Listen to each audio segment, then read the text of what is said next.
기원전 1750년 메소포타미아의 심장부인 바빌론. 유프라테스 강의 황토빛 물줄기가 도시의 외곽을 휘감아 돌고 뜨거운 태양은 대지를 달구고 있습니다. 에사길라 신전의 웅장한 기둥들 사이로 한 남자가 거대한 검은 현무암 비석 앞에 서 있습니다. 그의 이름은 함무라비. 그는 지금 왕의 권좌에 앉아 신의 목소리를 돌에 새기는 중입니다. 이 비석은 단순히 법전이 아닙니다. 이것은 혼돈 속에서 인간이 서로를 해치지 않고 정의라는 이름으로 공존하기 위해 쌓아 올린 인류 최초의 거대한 안전망이자 신뢰의 기록입니다. 이 돌덩이에는 4000년 전 사람들의 삶이, 그들의 욕망이, 그리고 무엇보다 그들의 약속이 고스란히 담겨 있습니다.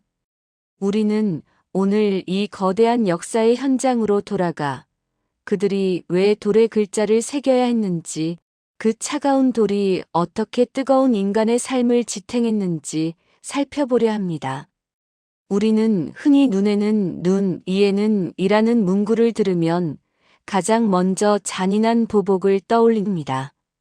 하지만 그 본질을 들여다보면 그 안에는 놀랍도록 정교한 비례의 원칙이 숨어 있습니다. 당시의 사회는 힘이 곧 정의인 야만의 시대였습니다.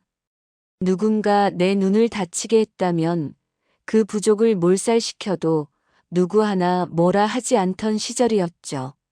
함무라비는 그 무제한적인 복수의 사슬을 끊어내려 했습니다. 딱 내가 받은 만큼만 돌려주어라. 그 이상은 법의 이름으로 금지한다. 이 선언은 복수의 허가가 아니라 복수의 종결이었습니다. 법전이라는 이름의 이 거대한 바위는 분노에 사로잡힌 인간들에게 여기까지가 한계다라고 외치는 평화의 푯말이었습니다. 인간의 본성은 원래 끝없는 복수를 원하지만 사회는 그 복수를 멈추게 함으로써 평화를 유지해야 했기에 함무라비는 인간의 본능과 사회의 질서 사이에서 절묘한 균형점을 찾아낸 것입니다. 바빌론의 번잡한 시장통으로 들어가 봅시다. 이곳에서는 매일같이 계약이 이루어지고 그 계약 위에서 사람들의 삶이 얽히고 설킵니다. 한 건축가가 화려한 저택을 짓고 있습니다. 그의 손끝 하나하나에는 자신의 목숨과 가족의 운명이 걸려 있습니다. 법 제229조는 냉혹합니다. 건축가가 지은 집이 무너져 집주인이 죽으면 건축가도 사형에 처한다. 왜 이렇게 가혹했을까요? 그것은 기술자에게 요구되는 윤리적 한계치를 극대화하기 위함입니다. 오늘날 우리가 건물 안전 점검을 받고 보험을 드는 것은 그 시대에는 건축가의 아들과 자신의 생명을 걸고 증명해야 했던 가치였습니다. 만약 부실 공사로 주인의 아들이 죽었다면 법 제230조는 건축가의 아들을 죽이라고 명합니다. 이것은 혈연 중심의 사회에서 가장 고통스러운 처벌을 통해 건축가가 자신의 가족을 지키고 싶다면 먼저 타인의 가정을 튼튼하게 지켜야 한다는 강력한 심리적 인센티브를 부여한 것입니다. 현대의 금융위기나 부실 기업의 도덕적 해이를 생각해보면 함무라비의 방식은 비록 잔혹할지언정 사회적 신뢰를 지탱하는 가장 원시적이고도 확실한 장치였습니다. 그들에게 집은 단순히 흙과 벽돌의 결합이 아니라 생존의 요람이었으며 그것을 무너뜨리는 것은 곧 그 가족의 미래를 살해하는 것과 같았기 때문입니다. 시선은 이번에는 의술의 현장으로 향합니다. 한 의사가 청동 메스를 들고 귀족의 종양을 제거하려 합니다. 그의 땀방울이 환자의 이마 위로 떨어집니다. 제218조 수술 중 실수로 환자를 죽이면 손을 잘라라. 의사에게 손은 곧 생명입니다. 그 손을 잃는다는 것은 사회적 사형 선고와 다름없죠. 의사는 환자의 신분에 따라 긴장도를 조절했을까요? 아니요. 그는 모든 환자의 신분 뒤에 숨은 법의 칼날을 의식했습니다. 비록 노예를 치료할 때와 귀족을 치료할 때의 보상 체계는 달랐지만 의술이라는 기술이 가진 위험성을 관리하려는 함무라비의 의지는 명확했습니다. 전문가가 자신의 기술에 대해 무한 책임을 지게 함으로써 바빌론의 의료 환경은 당시 문명권에서 가장 높은 수준의 숙련도를 유지할 수 있었습니다. 현대 의학의 윤리 강령이 환자의 권리를 보호한다면 고대 바빌론의 법전은 의사의 기술을 극한으로 몰아넣어 환자의 생존율을 높이려 했습니다. 의는 비록 가혹한 환경이었으나 실력 없는 전문가가 설 자리를 없애고 사회 전반의 전문성을 끌어올리는 결과를 낳았습니다. 법전의 또 다른 기둥은 바로 진실입니다. 함무라비는 서문에서 진리를 땅에 세우라고 외쳤습니다. 법 제1조, 누군가를 살인자로 고발했는데 증거가 없다면 고발자가 사형을 당합니다. 이는 고대의 법정이 얼마나 치열한 증거의 장이었는지를 보여줍니다. 함부로 남을 비난하거나 모함하면 자신의 인생이 그 대가로 날아가는 시스템. 이 공포는 역설적으로 사회 전체를 거짓으로부터 보호하는 강력한 방어 기제가 되었습니다. 우리가 오늘날 법정에서 위증을 하면 처벌받는 것과 같지만 그 강도는 비교할 수 없을 만큼 치열했습니다. 만약 증거가 도저히 나오지 않는다면 어떻게 했을까요?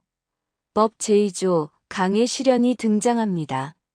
신의 뜻을 묻기 위해 유프라테스 강물에 몸을 던지는 이 의식은 인간이 논리만으로는 해결할 수 없는 진실의 영역을 신의 섭리에 맡기려는 신성한 타협이었습니다.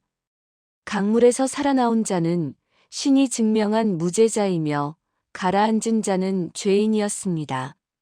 세속적인 증거와 종교적인 확신이 만나 법정은 단순히 갈등을 해결하는 곳이 아니라 우주적인 질서가 구현되는 신성한 공간이 되었습니다. 사람들은 믿었습니다. 거짓말을 하면 강물이 나를 삼킬 것이라고.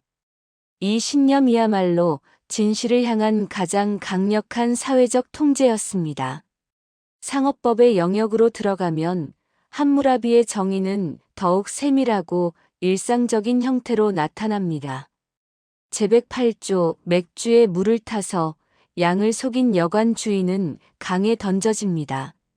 이 소박하고도 재미있는 조항은 당시 바빌론 사람들이 맥주라는 일상의 즐거움을 얼마나 소중히 여겼는지, 그리고 그 신뢰를 깨뜨리는 것이 얼마나 큰 사회적 범죄였는지를 보여줍니다. 소비자 보호법의 원형인 셈이죠. 상인이 먼 이국에서 들여온 직물과 향신료를 거래할 때도 법은 엄격합니다. 투자 실패는 원금 반환으로 끝날 수 있지만 사기를 치거나 계약을 위반하면 배상과 더불어 사회적 신용을 완전히 잃었습니다. 법 제236조 빌린 배를 부수면 3배로 갚아야 합니다. 이는 상인들이 자신의 재산뿐만 아니라 타인의 재산까지 자신의 것처럼 소중히 다루게 만들었습니다. 함무라비는 무역이 단순히 이문을 남기는 행위가 아니라 서로의 약속을 지키는 신의의 산물임을 꿰뚫어 보고 있었습니다. 만약 시장에서 서로가 서로를 속인다면 바빌론의 경제는 하루아침에 붕괴했을 것입니다. 따라서 법은 상업을 보호하는 울타리였으며 그 울타리는 정직이라는 재료로 쌓아 올려졌습니다. 가족법은 그 엄격함 속에서도 인간적인 배려를 숨기고 있습니다. 제128조 결혼은 엄연한 계약입니다. 지참금과 증인이 필수적이죠. 불임이나 질병으로 아내를 버릴 수 없는 상황이 오면 남편은 첩을 둘 수는 있어도 아내를 쫓아낼 수는 없습니다. 만약 쫓아낸다면 여자가 가져온 지참금을 모두 돌려주어야 했습니다. 이것은 여성을 보호하기 위한 최소한의 경제적 장치였습니다. 간통죄 또한 부부를 함께 강에 던지는 가혹함을 보이지만 남편이 아내를 용서하면 사형을 면할 수 있는 기회를 주었습니다. 이 조항은 가정이 단순히 개인의 결합이 아니라 공동체의 기초임을 강조하며 갈등 상황에서도 공동체가 할 수 있는 최대한의 관용과 정의를 고민했던 흔적을 보여줍니다. 상속법 또한 마찬가지입니다. 재산이 부모의 죽음 이후에 자식들 사이에서 분쟁의 씨앗이 되지 않도록 아들들에게 균등하게 상속하도록 규정한 것은 가족 간의 화목을 도모하려는 함무라비의 세심한 배려였습니다. 오늘날의 이혼 제도나 상속 소송과 비교해보면 그의 법은 아주 초기적인 단계였지만 그 속에 담긴 가족의 안녕이라는 가치는 오늘날의 그것과 결코 다르지 않습니다. 노예제라는 거대한 벽 앞에서 함무라비 법전은 모순된 모습을 보입니다. 인간을 재산으로 규정하는 한계는 분명합니다. 하지만 제117조 채무로 인해 노예가 된 자는 3년 뒤에는 반드시 자유의 몸이 되어야 한다는 조항은 그 시대의 정의관으로서는 혁명적인 진보였습니다. 주인이 학대하면 자유를 부여받고 노예가 주인을 해치면 가혹한 처벌을 받는 이 이중적인 구조는 노예제라는 낡은 시스템을 유지하면서도 그 속에서 신음하는 인간들을 보호하려 했던 고대 통치자의 치열한 고민을 보여줍니다. 당시의 경제 구조상 노예를 완전히 폐지할 수는 없었더라도 그들을 무한히 소유하는 것은 허용하지 않았던 함무라비의 절충안은 문명사에서 매우 흥미로운 지점입니다. 그는 인간을 보호하는 것과 사회 시스템을 유지하는 것 사이에서 끝없이 줄타기를 했습니다. 그 줄타기가 때로는 잔인한 형벌로, 때로는 따뜻한 자유의 약속으로 나타난 것입니다. 우리는 왜 4000년 전에 이 돌덩이에 집착하는 것일까요? 현대의 법은 훨씬 더 정교하고 평등하며 인도적입니다. 하지만 우리가 함무라비를 다시 읽는 이유는 그가 처음으로 법이라는 시스템을 통해 정의를 구현하고자 했기 때문입니다. 정의는 저절로 찾아오는 것이 아닙니다. 정의는 돌에 새겨야 하고 모두가 읽을 수 있어야 하며 어겼을 때 반드시 대가를 치러야 하는 약속입니다. 오늘날의 우리가 사이버 범죄와 불공정 거래, 그리고 전문가들의 도덕적 해이를 목격하며 함무라비를 다시 떠올리는 이유는 법이 인간의 탐욕을 억제하고 신뢰를 만드는 최소한의 가이드라인이라는 점이 그때나 지금이나 변함없기 때문입니다. 사회가 고도화될수록 우리는 더 많은 약속과 규칙을 필요로 합니다. 그리고 그 모든 규칙의 시조는 바로 함무라비가 세운 이 검은 비석입니다. 간디의 말처럼 눈에는 눈을 하면 세상은 장님이 됩니다. 하지만 함무라비는 적어도 누가 눈을 뽑았는가, 를 증명하고 얼마나 뽑혔는가, 를 측정하여 무분별한 보복의 악순환을 막으려 했습니다. 그는 정의를 기록하는 것의 위대함을 알았습니다. 기록되지 않은 정의는 권력자의 변덕에 따라 변하기 마련이지만 돌에 새겨진 정의는 왕조차도 함부로 바꿀 수 없는 제국의 근간이 되었습니다. 기록한다는 것은 곧 약속을 고정하는 것입니다. 그 시대의 왕은 신의 대리인이었기에 그가 돌에 새긴 말은 신의 말씀과 같았습니다. 함무라비는 자신의 통치를 정의로운 신의 뜻으로 포장함으로써 그 법의 권위를 영원히 지속시키려 했습니다. 비록 그 내용이 현대적 기준에서 가혹할지라도 왕조차도 법 아래에 있다는 개념의 씨앗은 바로 여기서 싹 텄습니다. 이 긴 이야기가 마무리되는 시점, 여러분은 무엇을 느꼈나요? 4000년 전에 그 뜨거운 모래바람과 묵묵히 법을 집행하던 판사들의 진지한 표정, 그리고 법전이 지키려 했던 그 작은 사람들의 일상이 머릿속에 그려지시나요? 현대 사회는 훨씬 복잡하고 교묘해졌습니다. 하지만 본질은 그대로입니다. 우리가 지키고 싶은 정의, 우리가 실천하고 싶은 진실, 그리고 우리가 서로를 보호하기 위해 맺는 수많은 약속들. 그 모든 것이 함무라비가 세운 저 거대한 비석 아래서 시작되었습니다. 비석에 새겨진 쐐기 문자는 이제 읽을 수 있는 사람도 거의 없지만 그 문자들이 담고 있는 공평함과 책임이라는 가치는 시대를 넘어서 우리 삶의 헌법이 되었습니다. 우리는 지금도 각자의 삶이라는 광장에서 법을 세우고 있습니다.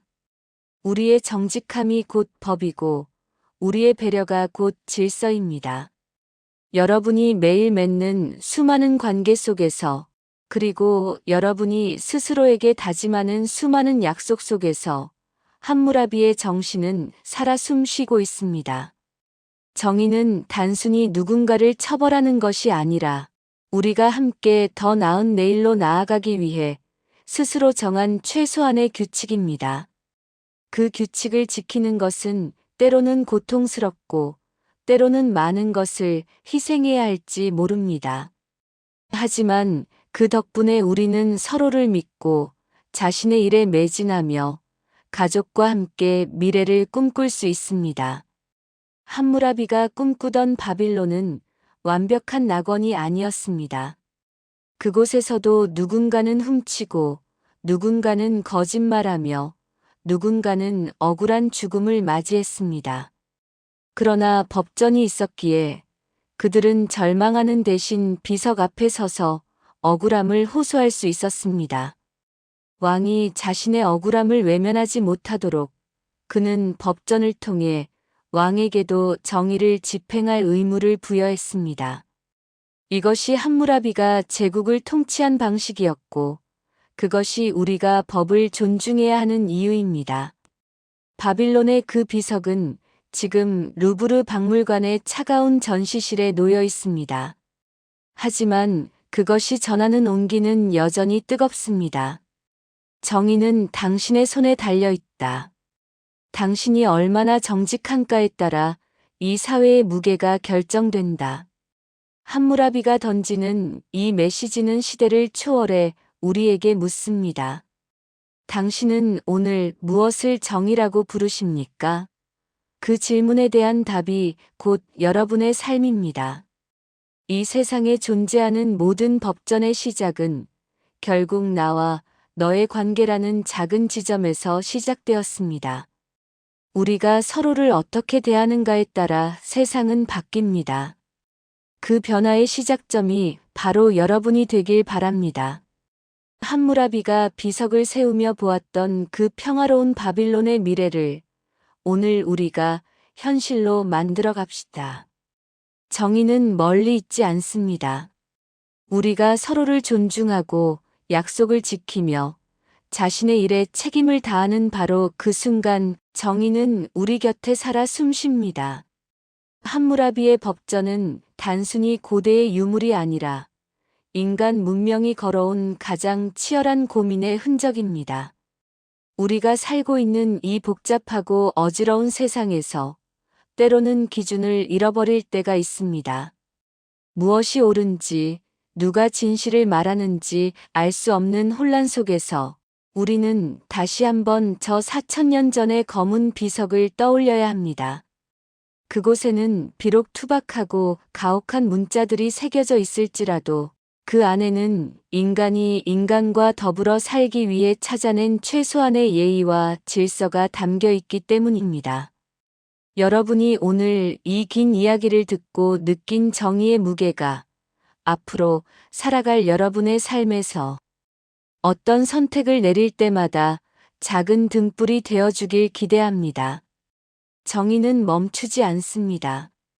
정의는 지금 이 순간에도 우리가 나누는 대화 속에서, 우리가 지키는 약속 속에서, 그리고 우리가 실천하는 작은 정직함 속에서 완성되어 가고 있습니다. 함무라비의 비석이 4,000년을 견뎌냈듯이 여러분이 쌓아 올릴 정의로운 살, 또한 긴 역사의 한 페이지를 아름답게 장식하게 될 것입니다. 이제 여러분은 자신의 삶이라는 거대한 비석을 세우러 떠날 시간입니다. 그 비석에는 어떤 정의를 새기시겠습니까? 부디 여러분의 비석이 훗날 사람들에게 가장 공정하고 따뜻했던 정의로 기억되길 바랍니다. 4,000년 전 바빌론의 바람이 여러분의 일상에 정의의 씨앗을 뿌리고 가기를 진심으로 기원합니다. 정의라는 이름의 위대한 여행은 바로 지금 여기 여러분으로부터 다시 시작됩니다. 모든 일상이 법이 되고 모든 관계가 정의가 되는 그날까지 우리의 정직함은 멈추지 않을 것입니다. 그 정직함이 곧 문명을 지탱하는 가장 거대한 힘임을 믿으세요. 바빌론의 태양은 졌지만 그 태양이 비추던 정의의 불꽃은 여러분의 가슴 속에서 여전히 타오르고 있습니다. 이제 그 불꽃을 안고 세상으로 나아가세요. 여러분이 곧 함무라비이고 여러분이 곧 바빌론의 정의입니다. 마지막으로 한 번 더 기억하세요. 복수는 짧지만 정의는 영원합니다. 오늘 여러분이 들은 이 이야기들이 단순한 과거의 기록을 넘어 여러분의 미래를 지키는 든든한 방패가 되기를 간절히 바랍니다. 이것으로 인류가 처음으로 법이라는 이름의 질서를 통해 서로를 지키려 했던 그 위대한 발걸음에 대한 긴 여정을 마치겠습니다. 4,000년의 시간을 넘어 전해진 이 가르침이 여러분의 매 순간을 더욱 소중하게 만들기를, 그리고 우리가 함께 만들어가는 이 사회가 함무라비가 꿈꿨던 그 이상의 정의로운 세상이 되기를 꿈꿉니다. 긴 시간 동안 경청해 주셔서 감사합니다. 정의로운 하루 보내시길 바랍니다.